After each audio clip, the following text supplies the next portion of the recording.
In the dark, violent history of the Northern Ireland conflict, one name strikes more fear than any other. It is not a politician, it is not a soldier, it is a code name. Stakeknife. For decades, this name was just a whisper, a ghost story told in the back of smoky pubs. They said he was the ultimate spy. They said he was the golden egg, a man so valuable that the British government would do anything to protect him, even if it meant letting him kill. But this is not just a spy story. This is a horror story. Because the man behind the codename was not just watching the violence, he was creating it. He ran the nutting squad, the brutal unit within the IRA tasked with hunting down informers. He tortured them, he interrogated them, and then he ordered their execution. All while he was working for the British government. For 40 years, the truth was buried under redacted files and official secrets. But now, the files are open. The investigation is over, and the results are terrifying. This is the story of Freddie Scappaticci, the bricklayer who became the most protected serial killer in British history. This is the rise and fall of Agent Stakeknife. Before we descend into the rat hole and expose the dirty war, make sure you hit that subscribe button. We dig deep into the cases the official records try to hide. Turn on notifications so you never miss a briefing. In the height of the Troubles, were the so-called disappeared. Suspected informers, tortured, killed and buried by the IRA. The abduction orders came from this man, head of the IRA's internal security unit, or nutting squad, codename Stakeknife. He was a double agent working for the British state. Now, let's go back to where it all began. The streets of Belfast. To understand the monster, you have to look at the man before the mask. Freddie Scappaticci was born in 1946 in the markets area of South Belfast.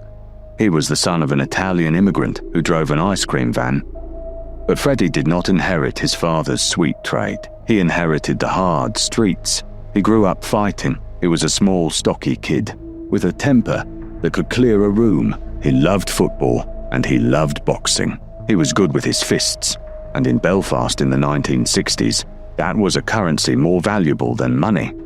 He tried out for Nottingham Forest Football Club, but his path was not on the pitch. It was in the revolution. By the early 1970s, Northern Ireland was burning. The Troubles had begun. Scappaticci, like many young men in his community, joined the Irish Republican Army. He wanted to drive the British out. He was a believer. In 1971, the British government introduced internment, locking up suspects without trial. Scappaticci was swept up in the raids. He was thrown into Long Kesh prison. He sat in the cages with men who would become legends in the Republican movement, men like Gerry Adams. Scappaticci made his bones there. He proved he was loyal. He proved he was tough. When he was released, he was a trusted volunteer, a man of the cause.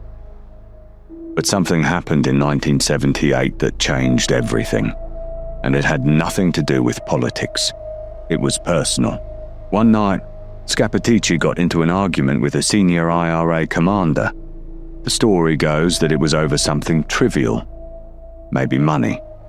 Maybe a woman. The commander beat Scappaticci. He humiliated him in front of his peers. For a man like Freddie Scappaticci, humiliation was worse than death. The loyalty he felt for the cause evaporated in a single moment of rage. He wanted revenge. He did not want to leave the IRA. He wanted to destroy it from the inside. So, he did the unthinkable. He walked into a British Army barracks. He asked to speak to an officer. He didn't ask for protection. He asked for a job. The British intelligence officers could not believe their luck. Here was a man embedded deep in the enemy ranks, a man who knew the names, the safe houses, and the supply lines. They gave him a code name, Stakeknife, and they gave him a handler. This was the moment the golden egg was laid. But the British did not realize that the egg would eventually hatch into a monster. The arrangement was simple. Scappaticci would keep climbing the ranks of the IRA. He would feed the British high-grade intelligence. In return, they would pay him. And they paid him well. By the 1980s, he was earning £80,000 a year. In today's money, that is a fortune. He lived a double life that is hard to imagine. By day, he was a builder. A bricklayer with a wife and children. He talked about football. He drank in the local clubs. By night, he was meeting his handlers in secret locations, passing over bags of cassette tapes and documents. But his value to the British increased when he took a new job within the IRA. He joined the Internal Security Unit, the ISU. On the streets, they had a different name for it, the Nutting Squad. The job of the Nutting Squad was to find rats. If the IRA suspected a volunteer was passing information to the police or the army, the Nutting Squad was called in. They would abduct the suspect. They would take them to a safe house or a remote farm. And then the work would begin. Scappaticci was the deputy commander and eventually the commander of this unit. He was the chief inquisitor. His job was to break people. Survivors describe him as terrifying. He would scream in their faces. He would play mind games. He used physical torture, cigarette burns, scalding water, beatings that lasted for days. He needed a confession. He needed to record it on tape. Once he had the confession, the fate of the victim was sealed. The tape would be sent to the IRA Army Council. They would give the order. The victim would be driven to the border. They would be told to walk down a dark lane. And then they would be shot in the back of the head. This is where the story becomes truly dark. Every time Scappaticci identified a suspected informer, he told his British handlers. The British intelligence services knew exactly who the Nutting Squad had captured. They knew where they were being held. They knew they were being tortured. You might think the British would storm the house and save the victim. You might think they would arrest Scappaticci for murder. But they didn't. They did nothing. The British handlers had a cold calculation. If they raided the house, the IRA might suspect Scappaticci was the leak. They might realize their chief spy hunter was actually a spy himself. To protect Stakeknife, the British allowed the murders to happen. Scappaticci was playing a sick game. He was killing low-level informers to protect his own position as the top-level informer. He was the ultimate wolf in sheep's clothing. He was murdering people for doing exactly what he was doing. Let's look at the victims, because they were not just statistics in a file. They were people. Take the case of Frank Hegarty. Frank was an IRA quartermaster in Derry. He knew where the guns were hidden, but he was also talking to the police. When the IRA found a large cache of weapons missing, they suspected Frank. Frank Hegarty knew he was in danger. He fled to England. He was safe. But he missed his family. He missed home. Scappaticci reached out to him. He played the role of the friendly comrade. He told Frank that he had smoothed things over with the leadership. He promised Frank that if he came back, he would not be harmed. He gave Frank his word.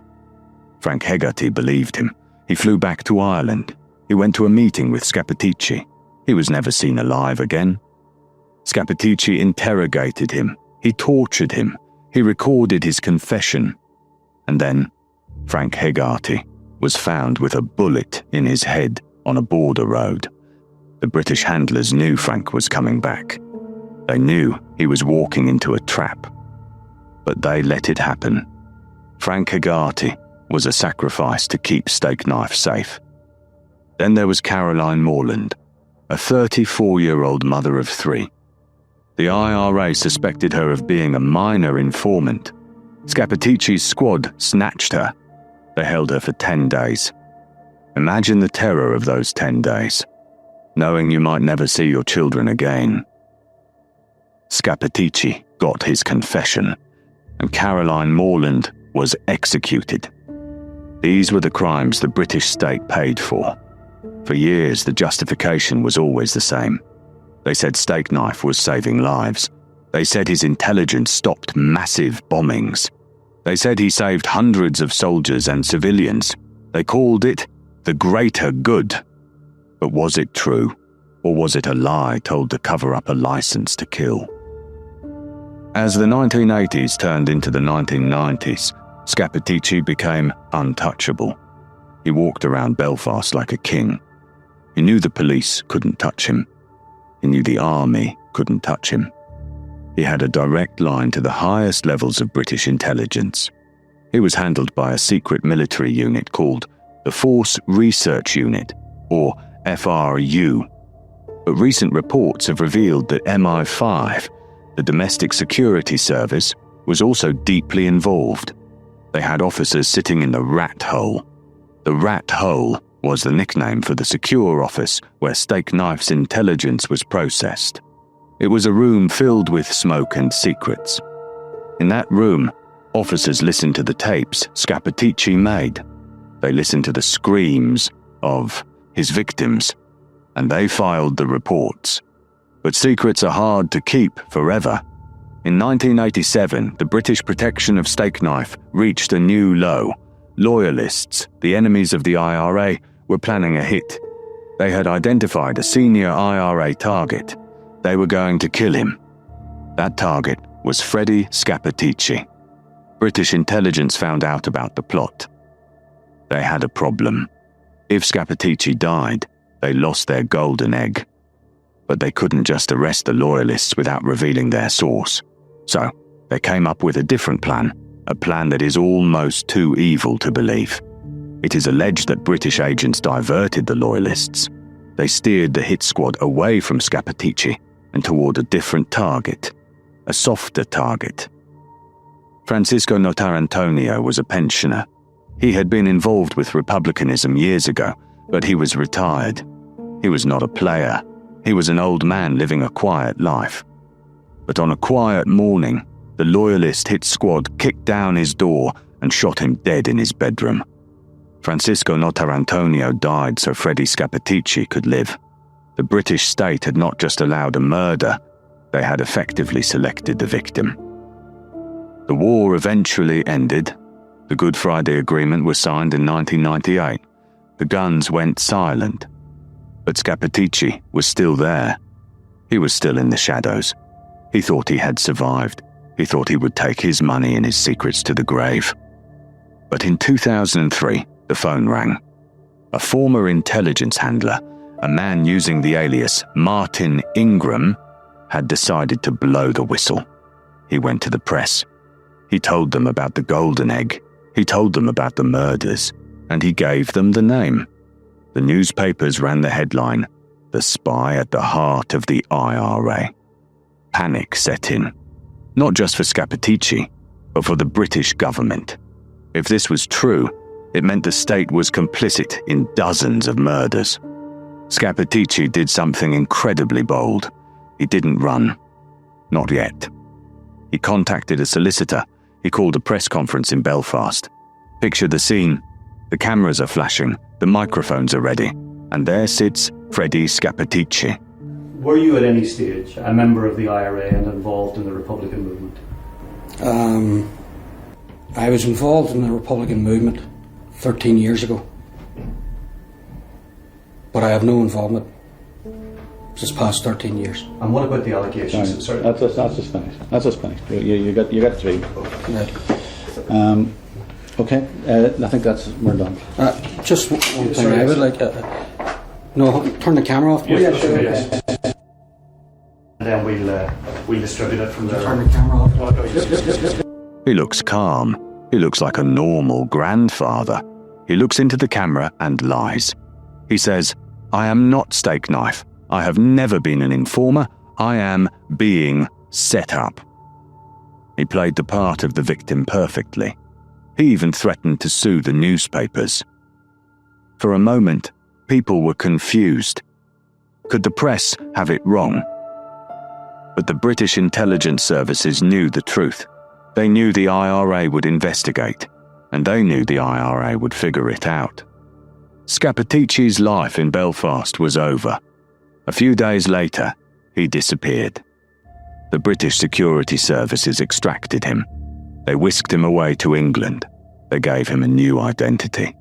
They gave him a house, and they gave him his pension. The mass murderer was now a protected retiree. For the next 15 years, Freddie Scappaticci lived as a ghost. He lived in the north of England. He had a new name. Neighbours knew him as an old man who kept to himself. They had no idea that the man buying milk at the local shop had tortured dozens of people to death. But Scappaticci had a dark side that went beyond violence. In 2018, the police knocked on his door again. But this time, it wasn't about the IRA. They found extreme illegal material on his computer. Content so depraved, it shocked even the hardened investigators. It was a bizarre and disturbing twist in the story of a monster. The man who had evaded justice for 14 murders was finally dragged into a courtroom, not for the bodies he left behind, but for possessing abhorrent images. He pleaded guilty. He was an old man now, frail and sick. The judge gave him a suspended sentence. He walked free again. But his face was back in the papers. The ghost had been seen. While Scappaticci was hiding, the families of his victims were fighting. They demanded answers. They wanted to know why their fathers, brothers, and mothers had died. They wanted to know if the British state could have saved them. The pressure grew too great to ignore. In 2016, the government launched Operation Kenova. It was a massive police investigation. It cost £40 million.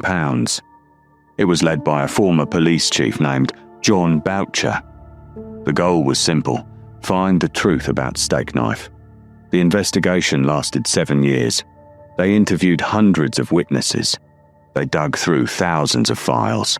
But they faced a massive obstacle: MI5. The security services did not want this story told. They delayed. They withheld files. They tried to run down the clock.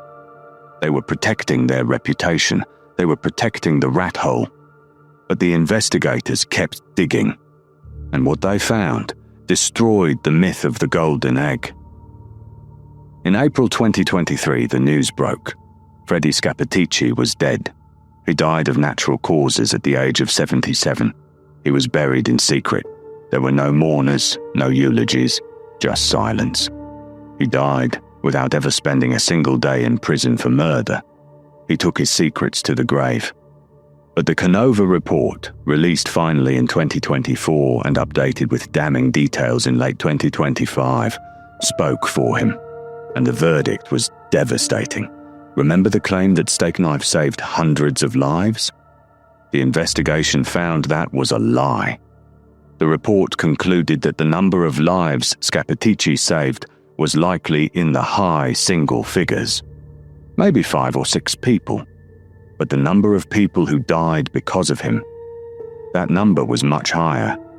The report stated clearly, Agent Stakeknife cost more lives than he saved. The British intelligence services had protected a serial killer for nothing. They had allowed innocent people to be tortured and shot to protect the source who was providing information that was often useless or already known. The report found that many of the murders were preventable. The security forces had the intelligence. They knew the victims were going to be abducted. They could have intervened. They could have stopped the car. They could have raided the house. They chose not to. They chose the spy over the citizen.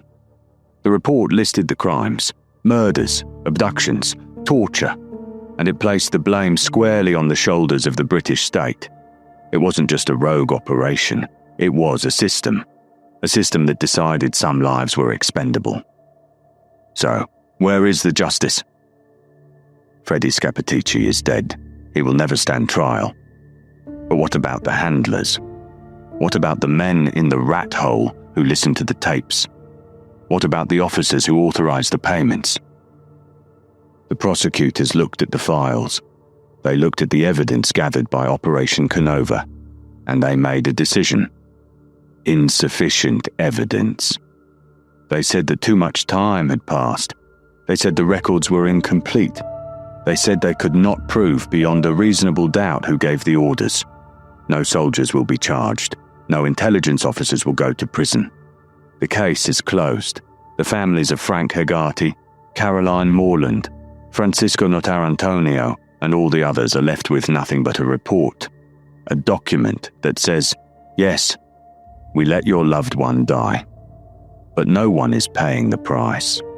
This is the legacy of the dirty war. It leaves a stain that does not wash out. Freddie Scappaticci was a monster created by the conflict, but he was sustained by the state. He was a weapon used by both sides. The IRA used him to terrify their own people. The British used him to spy on the IRA. And in the middle were the victims. The people who were snatched from their homes in the middle of the night. The people who died alone on a cold border road. The rise of Stakeknife was built on their bodies, and his fall revealed the hollow morality of the intelligence game. There are no heroes in this story. There are only victims and the spies who watched them die. What do you think? Was the intelligence war worth the moral cost? Should the surviving handlers face trial, even 40 years later? Let us know in the comments below. These stories of the Troubles are complex and dark, but they must be told. If you want to see more investigations into the true crimes of the intelligence world, click that video on your screen right now. Takes you deeper into the secrets they don't want you to know. I'll see you there.